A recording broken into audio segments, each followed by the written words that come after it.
Hi guys, and welcome back again.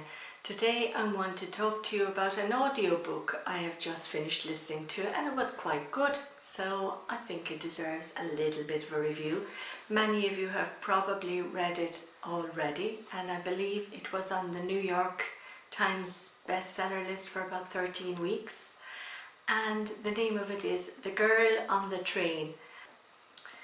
It's by Paula Hawkins. Paula Hawkins, actually, this is her first novel that she wrote under her own name.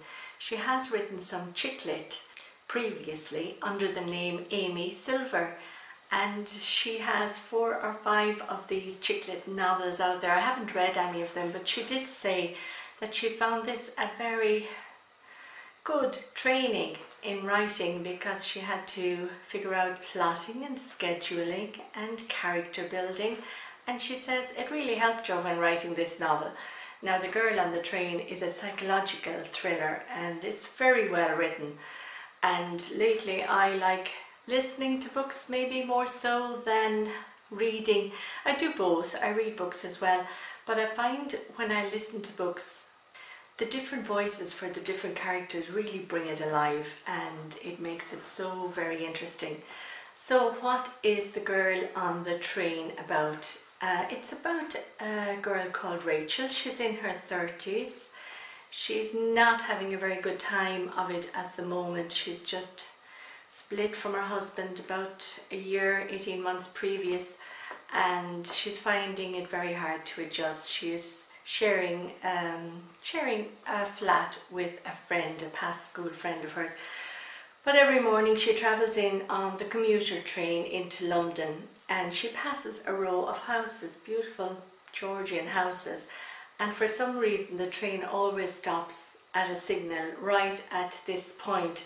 So she is used to looking into the gardens and imagining who lives there and visualizing their lives. There's one particular couple that catch her attention, and she sees them regularly out on the terrace in the garden, and she imagines their lives, and of course she imagines their lives to be perfect. She actually even gives them names. She calls them Jess and Jason, and she sees them mostly in the mornings and in the evenings as she's travelling to and from her job in London. It takes her roughly about an hour or so to get home on the train.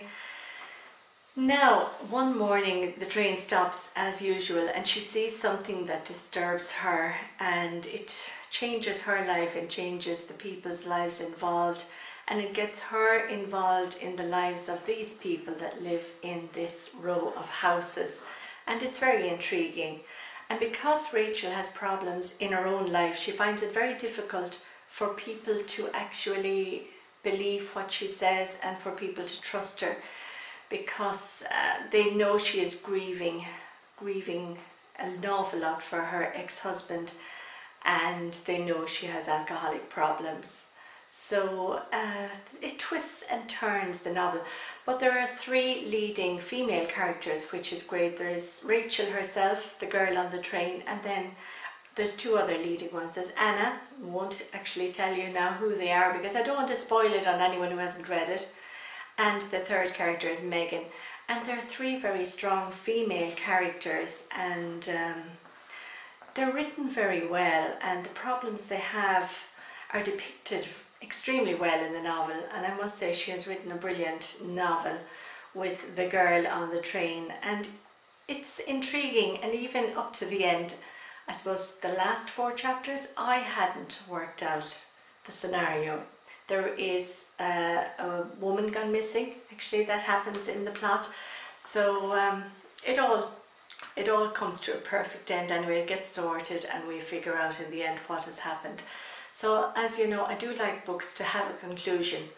I hate those books where you're left hanging, possibly because the author or whoever wrote the book wants to do a part 2 and wants to leave you guessing as to what became of the characters. But anyway, there is a conclusion, which is good. Now, the film rights, I think, have been bought by DreamWorks, and it's been compared a lot to the other film that was written there, Gone Girl.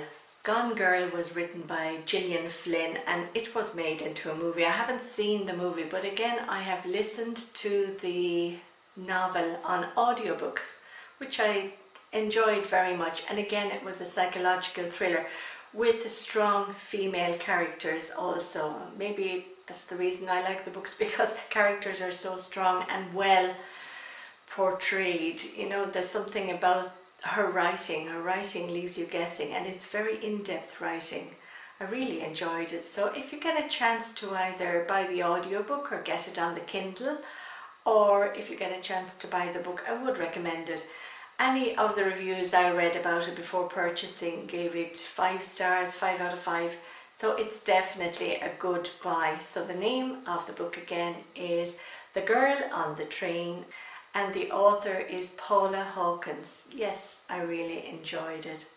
Thanks for joining me today on my little book review, and let me know what you're reading at the moment and what you're really enjoying, because it is great to get suggestions, and when people know what you like, they are more likely to recommend similar books, which I do like, and be very interested to hear from you. So bye!